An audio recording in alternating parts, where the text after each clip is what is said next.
Hola a todos y bienvenidos a Vino tras la barra. En esta serie de 3 videos les voy a presentar una clase de conceptos básicos de vino, diseñados especialmente para quienes trabajan en el rubro gastronómico en Chile, aunque por supuesto también les será útil a cualquier persona que busque aprender más de este fascinante mundo. En esta serie de videos vamos a aprender acerca de los métodos de producción, las cepas principales, conceptos de servicio como maridaje, temperaturas, almacenamiento y mucho más. Les recomiendo tener papel y lápiz a mano para que puedan tomar notas y además no olviden que en la descripción del video está el link para descargar el PDF de la clase. Entonces, sin más demora, comencemos con Vino tras la barra, parte 1, la producción del vino.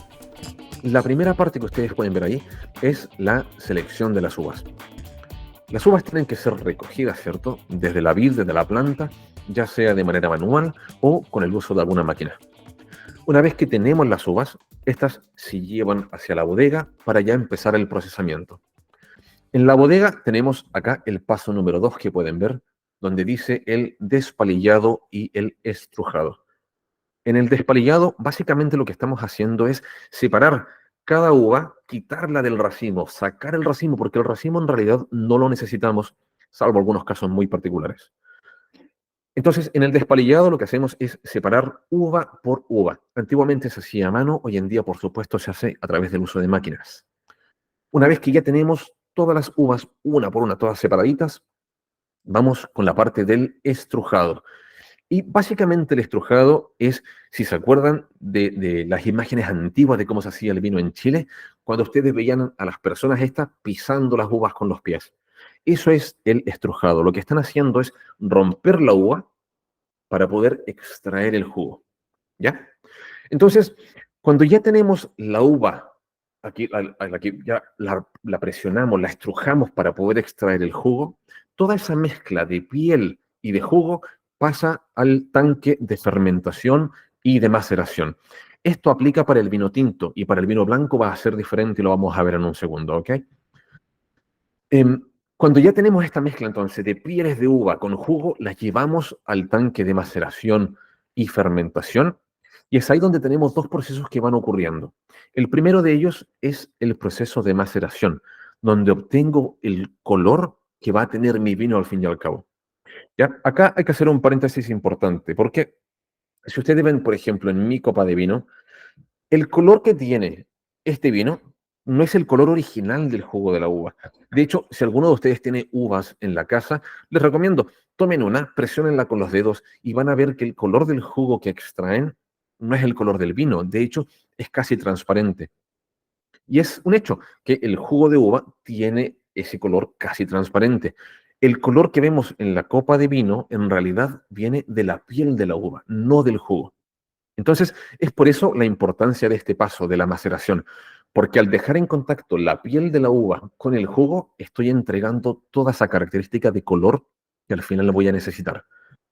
Una vez que ya tengo la maceración, que ya mi jugo tiene el color del vino, luego parte la fermentación, que es ese proceso maravilloso que convierte azúcares en alcohol. Para quienes necesiten una repasada muy rápida, la fermentación alcohólica es el trabajo de un tipo de levadura que lo que hace es consumir el azúcar que está presente, en este caso en el jugo de la uva, y al consumir azúcar entrega alcohol a la misma vez que genera CO2, genera gas y genera calor. Pero eso es la fermentación alcohólica en una forma muy, muy sencilla. Después de este paso, ya tengo vino. Después de la fermentación, ya no es jugo, ahora ya por fin tengo vino, tengo un producto que contiene alcohol. Por ende, ahora lo que necesito es separarlo de las pieles. Y ahí es donde viene el paso número 4 de la prensa. Lo que hago es, tal cual como el nombre lo dice, prensar, aprietar las pieles para poder extraer todo ese jugo que estaba suelto y ahora poder separarlo por completo.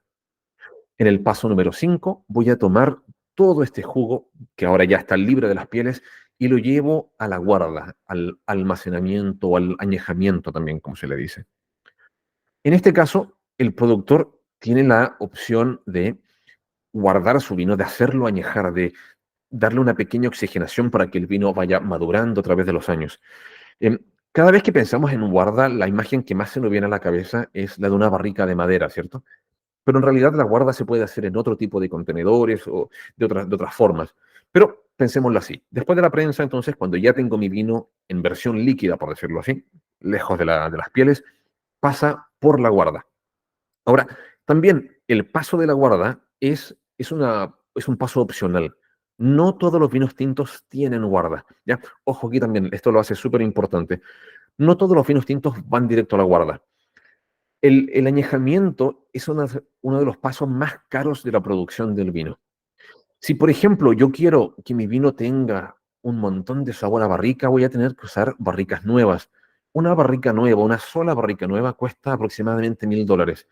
Y por supuesto, eso encarece el vino mucho. Pero además, el simple hecho de tomar mi vino y guardarlo significa que mi inversión monetaria no la puedo recuperar de inmediato, sino que voy a tener que esperar a que mi vino salga de la barrica en 1, 2, 3 o quizás 10 años para poder recién recuperar mi inversión. También tenemos el encarecimiento porque necesito comprar un seguro para ese vino.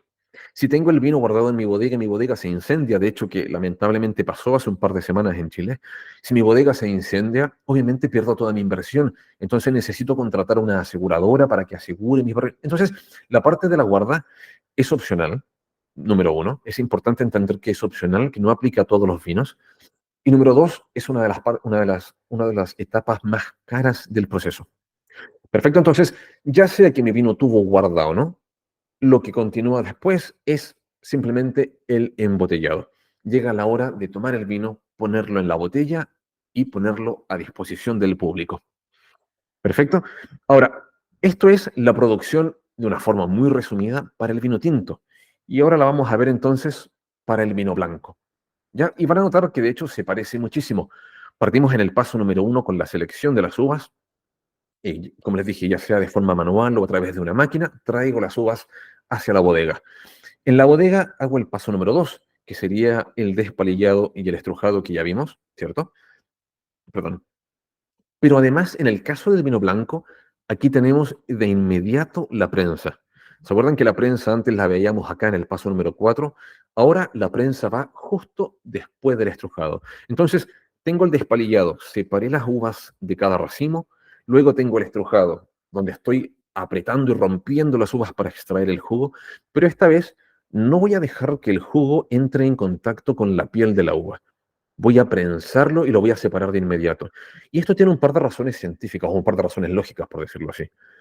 En el caso del vino tinto, si se acuerdan acá en el paso número 3, en la maceración, necesito que la piel de la uva esté en contacto con el jugo para poder extraer el color que el vino tinto necesita. Eso no aplica para el vino blanco, por supuesto, no necesito color. Pero además, en esta parte de la maceración, no solamente estoy extrayendo color, sino que también tengo algunas notas de textura y de sabor que entregan la piel de la uva al vino. Y esa textura y ese sabor para el vino blanco no lo necesito ni me sirve. Por ende, luego del despalillado y el estrujado, de inmediato separo la piel del jugo. Ahora que solo tengo el jugo, lo llevo al tanque de fermentación, como dijimos antiguamente, levaduras, azúcar, generan alcohol, calor y un poco de gas. Cuando ya mi vino se convirtió en vino, cuando ya tengo alcohol, lo llevo al proceso de filtrado. Y aquí lo que hago básicamente es separar el vino de todas las impurezas que tiene. Cuando ustedes, si es que alguno de ustedes ha tenido la oportunidad de ir a una viña, cuando el vino recién lo fabrican, se parece más al pipeño que a la botella de vino que vemos en el supermercado. Tiene esta característica turbia, no es 100% transparente. Y el vino es así de forma natural. Necesito filtrarlo si quiero que sea 100% cristalino. Luego del filtrado, tengo de nuevo la opción de la guarda. Como dijimos antes, es una opción. En el caso del vino blanco, yo sé que no es muy común ver vinos blancos de guarda, pero ojo que sí existen, ¿ya? Existen vinos blancos que llevan un tiempo de guarda e incluso llevan guarda en barrica, ¿ya? Así que no los sorprenda si es que se encuentran con alguna de esas botellas. Después de la guarda, entonces, llevamos al paso número 6 directamente al embotellado, o si nos saltamos la guarda, directo desde el filtrado, nos vamos al embotellado y nuestro vino está listo para ver el mercado. ¿Ya? Entonces, quiero recapitular un poco para que veamos la diferencia entre ambos conceptos, entre la producción del vino tinto y el vino blanco. Recordemos entonces que para el vino blanco se retira la piel de la uva mediante el prensado de inmediato. Apenas las uvas llegan, las separo, las estrujo, ¿cierto? Se separan de inmediato de la piel. Y para el vino tinto, la piel de la uva se mantiene.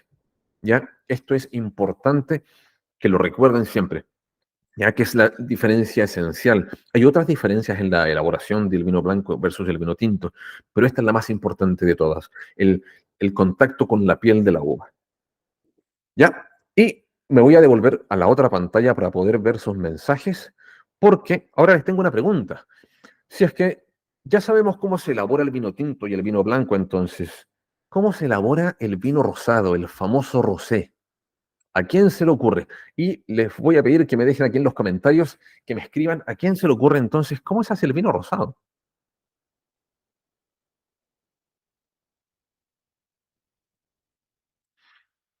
Sí que voy a recibir poquitas respuestas porque la mayoría de ustedes está con el teléfono, entonces no puede escribir bien ahí. Pero les voy a dar un minuto para a ver si es que a alguien se le ocurre o si no, avanzamos directamente. Javiera dice, se hace como el vino rojo, como el vino tinto, pero con ambas uvas. Buena teoría. Se deja reposar con el orujo, pero menor tiempo que el vino tinto. Buena teoría. Será una mezcla de los dos, nos dice don Hernán. Y Nelson dice ambas uvas. Súper, súper interesante su respuesta, chiquillo. Lo que dice don Hernán, una mezcla de los dos, de hecho, es lo más lógico, ¿cierto? Si quiero hacer vino rosado, tomo vino tinto, lo mezclo con vino blanco y tengo vino rosado, ¿cierto? En realidad, eso es ilegal en la gran mayoría de los países que producen vino. El resultado es tan malo de combinar vino tinto con vino blanco que como una reglamentación para proteger la calidad del vino a nivel nacional, la mayor parte de los países que producen vino marca esa técnica como ilegal. No se puede mezclar vino tinto y blanco cuando ya está fabricado. Si ya fabriqué el vino, no lo puedo mezclar. Luego, mezclar ambas uvas lo hace complejo, porque, como vimos anteriormente, si en el caso del vino tinto, al macerar la piel de la uva con el vino, perdón, con el jugo, estoy extrayendo no solo color, sino que también textura y sabor, significa que mi vino rosé va a terminar con algo de sabor a vino tinto, que en realidad no es la intención. Para quienes hayan tomado rosé, se parece mucho más al vino blanco que al vino tinto. Tiene un poquito de algunas características de fruto rojo, pero no tiene la textura densa y esa textura astringente que tiene el vino tinto. ¿Cierto? Fabiola nos dice uva blanca con piel oscura. Y bueno, de hecho, son la mayoría de las uvas son así. La mayoría de las uvas tienen la carne, digamos, la fruta en sí es blanca y tiene piel oscura. Quien nos dio la respuesta correcta es don Matías, que dice, se deja reposar con el orujo, pero menor tiempo que el vino tinto. Para quienes no sean familiares con el término, la palabra orujo es lo que se ocupa en Chile para describir la mezcla de la piel de la uva, los palillos, ¿cierto? El racimo y las hojas también. Toda esa como sobra se le llama el orujo. Entonces, dejar reposar el orujo con el jugo es justamente la respuesta correcta. El vino rosado, de hecho, de todas tiene que ver con el tiempo de maceración. Ya, les dejé esta gráfica aquí que lo explica mucho mejor que yo. Como pueden ver, aquí tenemos el jugo junto a las pieles de la uva. Y aquí, por ejemplo, tenemos un pequeño reloj que nos marca la hora. Si tuviéramos la piel con el jugo durante una hora en contacto, obtendríamos un color muy, muy, muy delicado. Si dejamos que la piel esté en contacto con el jugo durante más tiempo, durante unas 3 horas, tenemos un color ya más rosado. Lo mismo, si tenemos más de 6 horas de contacto entre la piel y el jugo, más color aún. Si nos pasamos de las 6 horas, ya de hecho tenemos un vino tinto. Entonces, es así como se elabora el vino rosado. ¿Ya? Una de las frases más entretenidas que ocupan los sommeliers para explicar esto es que el vino rosado empieza como vino tinto, pero termina como vino blanco. Me encanta esa frase, porque tiene toda la razón. El proceso para el vino rosé parte como el vino tinto. Traigo las uvas, las despalillo, las estrujo y luego las llevo todas al tanque de maceración, la piel junto con el jugo. Pero en vez de permitir que esta maceración se pase por un par de días, como en el caso de un vino tinto, dejo simplemente una maceración de 1, 2, como mucho 6 horas, y luego extraigo el jugo y termino el proceso como si fuera un vino blanco. Hago la fermentación alcohólica solo con el jugo de la uva. ¿Ya? Entonces, parte como un vino tinto, en el sentido de que tengo la piel en contacto con el jugo al principio, pero solo al cabo de unas horas, el resto del proceso es el proceso de un vino blanco. ¿Ya? Súper, súper interesante. Así que muy bien, don Matías, se ganó un yumbito.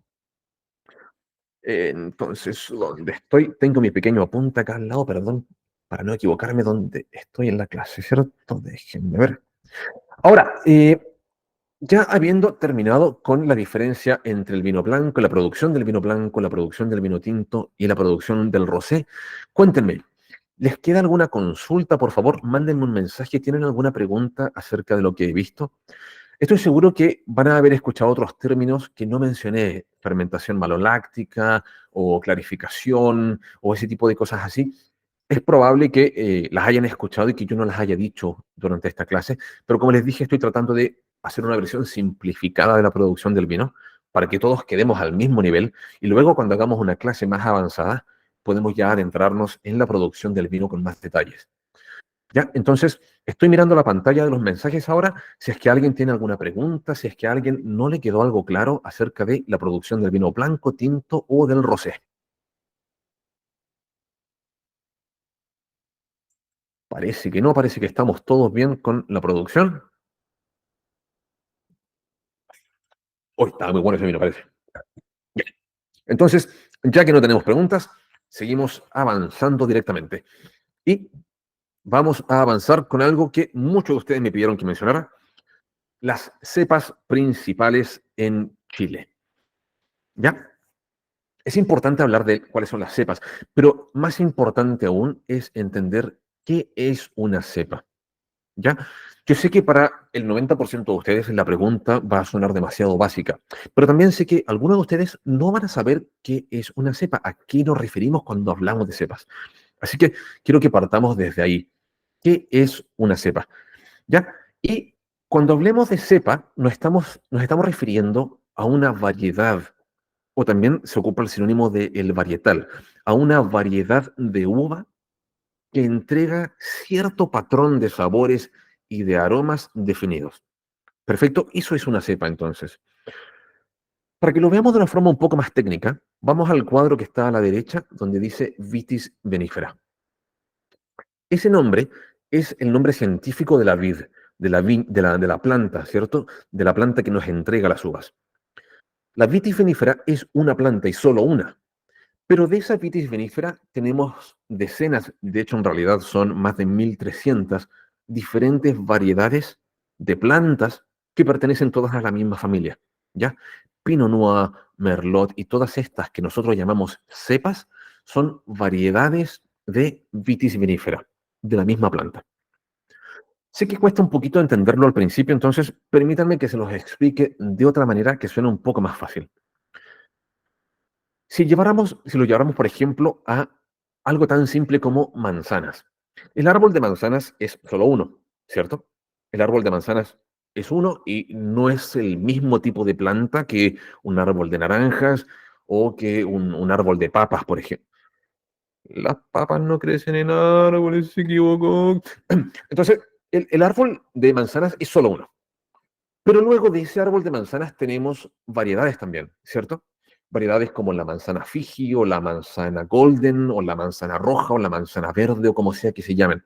Y todas las conocemos, ¿cierto? Y de hecho, si ustedes piensan en la diferencia de sabor de una manzana verde con una manzana roja, es automático, de inmediato en su cabeza pueden imaginarse ya el sabor y la diferencia entre uno y otro. Por ende, si hiciéramos la comparación entre manzanas y las cepas y las variedades de uva, tendríamos una situación muy parecida. Imagínense que ustedes venden manzanas y yo me acerco a su negocio y le digo, por favor, quiero comprar una manzana que sea súper, súper, súper ácida. De las fotos que puse acá arriba, de las dos que tengo aquí, una manzana verde y una manzana roja, ¿cuál me recomendarían? Sin lugar a dudas, una manzana verde, ¿cierto? Porque ustedes saben, ya lo tienen grabado en su cabeza, que una manzana verde es mucho más ácida que una manzana roja. Lo mismo ocurre con las cepas, variedades o varietales de la uva. Ya recuerden, son todos sinónimos. Lo mismo ocurre. Cuando conozco una cepa, una variedad de uva, sé que pertenece a un patrón definido de sabor y de aroma. Por ende, si tengo un cliente que llega a mi restaurante o a mi bar o a mi pub o a donde sea y me pide, quiero una botella de vino que huela a piña. Sé que no es común esta situación y sé que no va a ocurrir de esa manera, pero para que lo entiendan un poquito, si el cliente me dijera, quiero una botella de vino que huela a piña, ya sé que no hace falta buscar una etiqueta de vino que diga este vino huele a piña, sino que sé que tengo que buscar en mi memoria qué cepa, qué variedad o qué varietal tiene aromas a piña. Y si he estudiado un poquito de vino, si me leí la presentación que el Feña nos mandó, voy a recordar que, por ejemplo, Chardonnay es una cepa que en la mayor parte de los casos tiene aromas a piña. Por ende, no hace falta que la etiqueta diga aroma a piña, con que la etiqueta diga Chardonnay, yo ya sé que este vino pertenece a tal patrón de sabor y de aroma. Entonces, eso es una cepa, ¿ya? Es una variedad de la vitivinífera y que tiene este conjunto de aromas y sabores que son específicos para cada uno. ¿Ya? Ahora, también, ¿por qué es importante que conozcamos las cepas? Em, Porque el vino en Chile se etiqueta en base a cepas. ¿Ya? Cualquier o la gran mayoría de las botellas de vino que ustedes vayan a ver en Chile tienen algún nombre de cepa escrito ahí, pero eso no ocurre para todos los vinos del mundo. Ojo ahí. ¿Ya? Para quienes hayan trabajado en restaurantes u hoteles que tengan vinos internacionales, o incluso para quienes de ustedes hayan viajado al extranjero, sobre todo a Europa, van a conocer que los vinos en el extranjero no se etiquetan en base a cepa, sino que se etiquetan en base al lugar de origen, al lugar donde el vino se elaboró. Por ejemplo, el vino que estoy tomando hoy es esto. Es una botella de Saint-Emilion. Si lo buscan en cualquier parte por ahí, no tiene ningún nombre de cepa escrito, ¿ya? Porque así funciona en Francia. En Francia ellos saben que si la botella dice Saint-Emilion, esta zona, Saint-Emilion, está dentro de la zona de Burdeos. Está en la parte en la zona derecha de Burdeos. Y en Burdeos, en esa zona, en la zona de la derecha de Burdeos, el vino tinto se hace principalmente con Merlot. Por ende, no hace falta que la botella diga Merlot en alguna parte, simplemente con nombrar la zona de producción, el cliente ya debería saber de qué se trata. Tenemos lo opuesto en Chile, en que las botellas se etiquetan con la cepa. La etiqueta va a decir esto es un Cabernet o un Carramener o un Pinot Noir. Por ende, es importante que ustedes sepan qué es una cepa y cuáles son las cepas principales de Chile. ¿Ya? Habiendo explicado eso, entonces, ya podemos empezar a hablar de esas cepas como tal. Ya, de nuevo, otra pequeña aclaración antes de avanzar un poquito más. Esto es solo una guía. Ya, esto no es información absoluta. No quiero que alguien me escriba en Instagram en 2 semanas. Feña, me mentiste, me dijiste que el chardonnay tenía sabor a mantequilla. Es una mentira. No se trata de eso. Lo que pasa es que, si bien cada cepa tiene un patrón determinado de sabores y de aromas, para llegar a ese patrón de sabores y aromas depende mucho del trabajo que hizo el productor del vino. ¿Ya? Ojo con eso que es súper importante. Si el productor del vino ocupó técnicas distintas a las técnicas que normalmente se ocupan para elaborar un chardonnay, entonces probablemente ese vino no va a tener el sabor de un chardonnay. ¿Ya? Entonces, cuando nosotros leamos notas de cata o las notas que describen las cepas en particular, es importante que entendamos esto, que estos sabores son los sabores clásicos que podríamos esperar con estas cepas si es que el productor de vino fabricó esta cepa, fabricó este vino en base a la estructura tradicional. ¿Ya? Ojalá que se entienda eso. ¿Es posible que encuentren un Sauvignon Blanc por ahí que tenga sabor a palta? Sí, es posible. ¿Es común? Para nada. ¿Es esperable que un Sauvignon Blanc tenga sabor a palta? Para nada. ¿Pero puede ocurrir? Sí, puede ocurrir. ¿Ya? Entonces, la guía que le estoy dejando aquí es eso, es una guía. Ya no es 100% absoluta, no hay forma en que yo pudiera capturar cada sabor que cada cepa es capaz de producir. ¿Ya? Entonces, cepas principales en Chile. En cuanto a los vinos blancos, somos muy, muy, muy poco creativos en Chile. De hecho, ustedes lo saben mejor que yo. Ustedes que trabajan en bares y en hoteles en Chile, en restaurantes, lo saben mucho mejor que yo. En cuanto a vinos blancos, esto es lo que consume el chileno promedio. Sauvignon Blanc, Chardonnay, Gewürztraminer, Viognier. De hecho, las primeras dos mucho, las últimas dos muy, muy poco. Pero en cuanto a cantidades producidas, las tengo que mencionar como cepas principales. ¿Ya? Al ladito de Sauvignon Blanc le dejé ahí un número uno como un ganador, y es porque Sauvignon Blanc es la cepa blanca más producida en Chile. ¿Ya?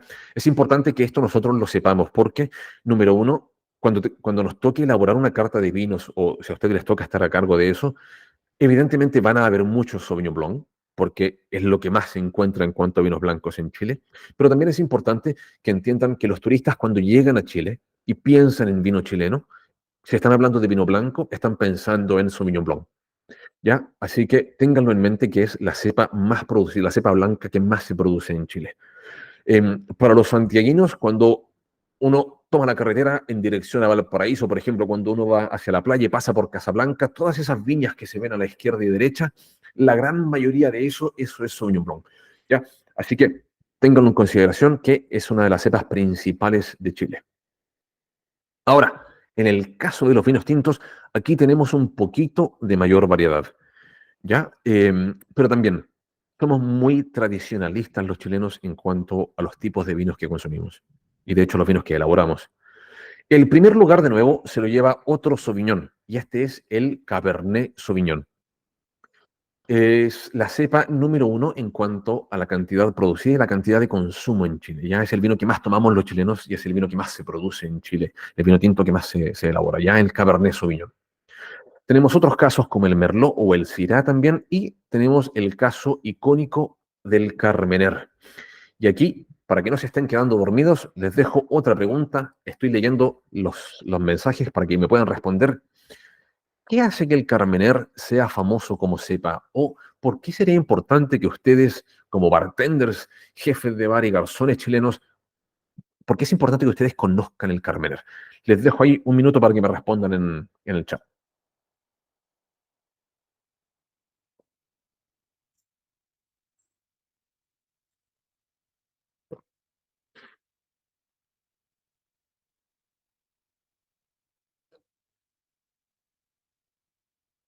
¿Nadie se la va a jugar con la respuesta? No les puedo creer. Se quedaron dormidos. El Feña está hablando mucho. Tiende a pasar eso, no se preocupen, tiende a pasar. No se preocupen, me imagino que la mayoría está con el teléfono viendo la clase, entonces no puede escribir directamente, pero no hay problema. El Carmener, la cepa Carmener, es, digamos, la cepa tinta que más deberíamos conocer los chilenos, ¿ya? Y es porque, de hecho le puse la banderita chilena acá al lado, es porque el Carmener es conocido como el vino chileno o como la cepa tinta chilena. Me están avisando por interno que no me están llegando los mensajes. No les puedo creer. Pues tienen toda por Dios, tienen toda la razón. Les pido disculpas. Muchas gracias, don Matías, que me mandó el mensaje por interno, me mandó el SOS, que no me están llegando los mensajes. Teníamos una pregunta de Matías que dice, ¿cuáles son las diferencias entre los vinos varietales y reserva? No se preocupe que lo vamos a ver un poquito más adelante. Don Sergio dice, se creía una cepa extinta, estamos hablando del Carmener, don Sergio, creo. Se creía una cepa extinta en el mundo y se dieron cuenta que luego estaba en Chile. Muy buena respuesta. Hernán dice, el Carmener era una cepa extinta, redescubierta en Chile. Buenísimo. Matías dice, se vendía como Merlot y se dieron cuenta que era una cepa perdida. Súper, súper bien. Felicitaciones a todos ustedes, chiquillos. Muchas gracias, Matías, por avisarme. Eh, Felicitaciones a todos. Para los que no conozcan la historia, se las cuento muy, muy, muy a la rápida. Unos 170 años atrás aproximadamente, hubo un tipo de peste, un bichito básicamente, que atacaba el tronco, las raíces de la vid.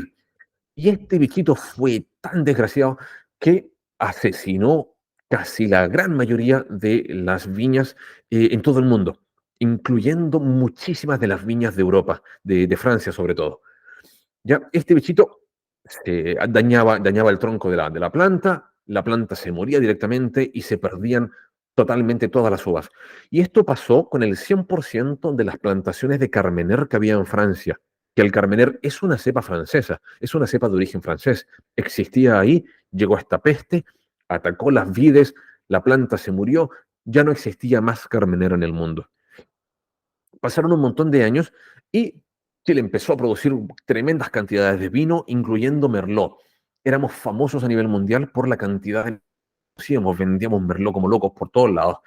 Sin embargo, se hicieron exámenes de ADN, los mismos exámenes que le hacen a un ser humano, exámenes de ADN para determinar por qué esta vida, esta planta de Merlot en Chile se veía un poco diferente.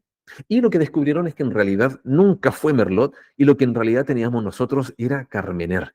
Llevábamos un montón de años produciendo Carmener, vendiendo Carmener como si fuera Merlot. Ya que el Carmener se redescubrió en Chile, entonces se consideró como la gran cepa chilena. Después de que el Carmener se redescubrió en nuestro país, se llevó de vuelta a Francia, donde pertenece originalmente, pero ya, digámoslo en chileno, ya pasó la vieja. Ya la cepa se había convertido en una insignia de la viticultura en Chile y en Francia casi que no la quisieron de vuelta.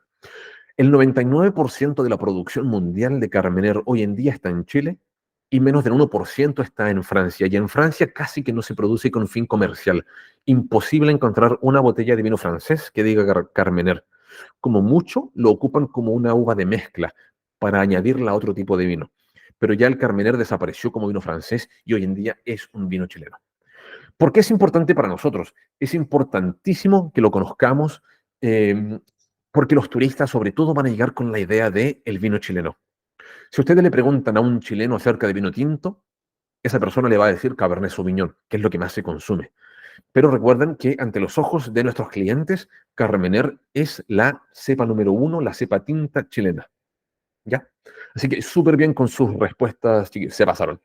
Súper bien. Ahora, nos quedan un par de cepas tintas que mencionar. Una de ellas es el Pinot Noir, ¿cierto? Otra cepa de origen francés que también tenemos aquí en Chile. Ahí les dejé la descripción para que después la puedan ver. Y también les mencioné acá, la puse con otro color para que se note la diferencia. Tenemos otras tres cepas que yo sé que no van a sonar tanto cuando las lean, pero es importantísimo que nosotros seamos las personas que están promoviendo este producto. Y me refiero a las cepas País, Cinsault y Garnacha. ¿Ya? País, Cinsault y Garnacha. Em, Estas tres cepas eran las cepas que fueron las cepas que los españoles trajeron a Chile cuando ellos trajeron la viticultura. Si volvemos atrás un poco y se fijan en todos estos nombres, Sauvignon Blanc, Chardonnay, Viognier y todo eso, son todos nombres franceses. Y es porque todas esas cepas son cepas francesas que fueron traídas a Chile en algún punto. No son originarias de nuestro país. Estas otras, las cepas País, Cinsault y Garnacha, fueron traídas por los españoles mucho antes que llegaran las cepas francesas. El problema que tuvieron estas tres cepas, País, Cinsault y Garnacha, es que en un principio eran utilizadas como vino barato, como por ejemplo para hacer chicha o para hacer pipeño, para ese tipo de productos, pero no eran consideradas cepas de buena calidad. En esa época, el vino que era considerado de buena calidad era el vino francés, y por ende fue por eso que empezaron a traer todas estas cepas, como el Cabernet, como el Syrah, el Pinot Noir, a nuestro país. Pero la cepa país, en y Garnacha, ellas ya estaban aquí y nosotros lamentablemente no las sabíamos apreciar, a pesar de que hacen unos vinos fantásticos. ¿Ya? Entonces, ¿por qué deberíamos promover nosotros este tipo de productos? Son varias las razones. Número uno, son eh, cepas cruciales para la historia de la viticultura, no solo en Chile, sino que en América. La cepa país, la que aparece ahí, fue la primera cepa tinta traída a América. Ya no hablo solo de Chile, hablo de América entera, del continente entero. La cepa país fue la primera cepa tinta que se trajo desde Europa hasta acá. Ya llegó con otro nombre. En un principio se llamaba la cepa Misión, llegó a otro país con el nombre de Listán Prieto, pero aquí en Chile nosotros le llamamos la cepa país. Son tres nombres para la misma cosa. Ya, hay una segunda razón por la que deberíamos potenciar y promover este tipo de cepas, y es que en Chile tenemos un error tremendo con tenemos una falla tremenda con nuestros propios productores. ¿Sabían ustedes que el 85% del consumo interno de vino en Chile está concentrado en tres empresas? Solo tres: San Pedro, Santa Rita y Concha y Toro. Esos tres jugadores se llevan el 85% del mercado interno. Los chilenos solo tomamos esas tres marcas. perdón, esas tres empresas. Tienen muchas marcas bajo sí, Concha y Toro tiene Casillero Oldial, pero son tres empresas básicamente. ¿Y qué pasa con las decenas y cientos de otros productores que hacen otro tipo de vinos en Chile y que hacen vinos, por ejemplo, usando la cepa país, la cepa sin sol, la cepa garnacha? Ya es nuestro deber como chilenos y como trabajadores del rubro de los vinos y el alcohol el promover este tipo de productos. ¿Ya? Es un producto diferenciador. Cuando viene un turista a Chile, ya es buenísimo que le mostremos Carmener, buenísimo que le mostremos Cabernet Sauvignon, pero llega un punto en que eso ya se convierte en algo repetitivo y que pueden conseguir en otro país. Productos como un buen país, como un buen Garnacha, son muy exclusivos. No digo que solo crezcan en Chile, pero sí son un producto icónico de nuestro país que deberíamos estar promocionando. ¿Ya? Así que si en sus locales todavía no tienen país sin su garnacha, por favor, ahí empiecen a molestar a la persona a cargo para que lo agreguen en su carta lo antes posible. Ya, déjenme ver dónde voy para que no se me olvide. Entonces, ahora que ya conocemos las cepas principales en Chile, ¿cierto? Tenemos 4 de vino blanco y tenemos el resto de vino tinto. Es importante que empecemos a hablar de cómo esas cepas se utilizan, ¿ya? Y en la mayor parte de los casos vamos a ver a esas cepas utilizadas por sí solas, como un vino varietal, ¿ya?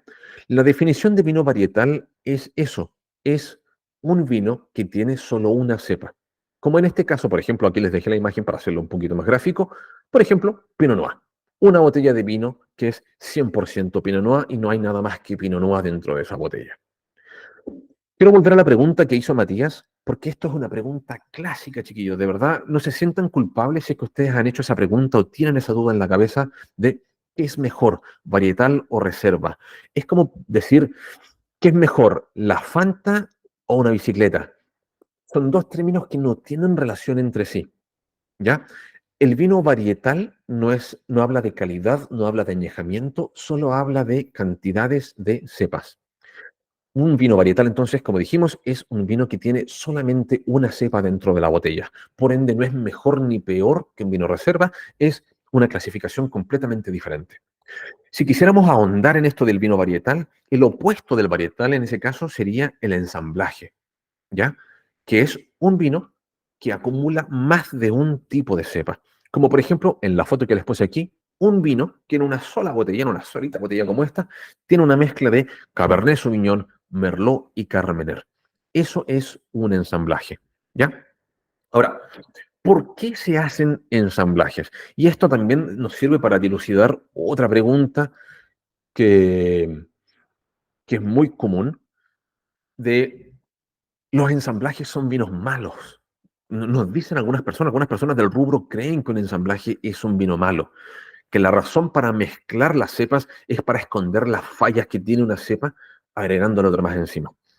¿Ya? Y la verdad que esto no puede estar más lejos de la verdad. Un ensamblaje se hace simplemente para poder crear un nuevo sabor utilizando las características beneficiosas, las características positivas de diferentes cepas. Si tengo una uva que tiene un montón de dulzor, por ejemplo, la agrego dentro de mi ensamblaje, pero además agrego otra uva que tiene un montón de acidez para crear un sabor más complejo, para crear un balance mucho más intenso. Si luego quiero cambiar el color de ese vino y que sea más intenso, agrego otra cepa que tenga un color más potente. Pero además, si quiero que tenga un aroma a chocolate, entonces agrego otra cepa más que pueda tener eso. ¿Ya? Entonces, ensamblajes no piensen que son de mala calidad o que son un truco para esconder defectos. Al contrario, ensamblajes son las mezclas de las mejores cualidades de cada varietal dentro de una sola botella. Si pensamos en los mejores vinos que existen en Chile, ¿ya? Y no hablo de una opinión personal, que eso puede diferir completamente. Hablemos de los precios de los vinos en Chile o de los vinos que han conseguido los mejores puntajes y todo eso. Vinos como Closapalta, por ejemplo, que son ensamblajes, ¿ya?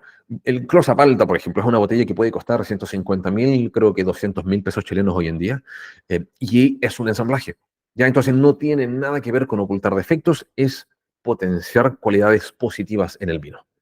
¿Ya? Me devuelvo un poquito que creo que tengo preguntas. En términos de proceso productivo, ¿en qué etapa se formaría el ensamble? Tremenda pregunta, don André, se la mandó. Buenísima la pregunta. Don Sergio dice, ¿se puede realizar un ensamblaje post-embotellamiento haciendo una mezcla casera? Ya, entonces vamos. La pregunta de don Sergio es más fácil, así que la vamos a responder primero. ¿Se puede realizar un ensamblaje post-embotellamiento haciendo una mezcla casera? Por supuesto, adelante. Sí, de hecho, mirándolo desde el lado de la coctelería, podríamos decir que está fabricando una especie de cóctel a través de esto. Ahora, con fines comerciales, no se podría. De hacer esta mezcla y luego tratar de revenderla, no se podría. Porque las leyes que regulan la producción del vino en Chile regulan también la zona de embotellamiento. Si el vino se produjo en Itata, en algunas leyes el vino tiene que ser embotellado en Itata. Ya no aplica tal cual para toda la zona del país, pero es importante esto. Eh, entonces, mm, con fines comerciales no se podría. Con fines personales, pero por supuesto, si tengo una botella de vino que la abrí y encontré que el sabor era increíble, tenía notas muy interesantes y quiero ver qué tal funciona mezclándolo con algo más, por supuesto.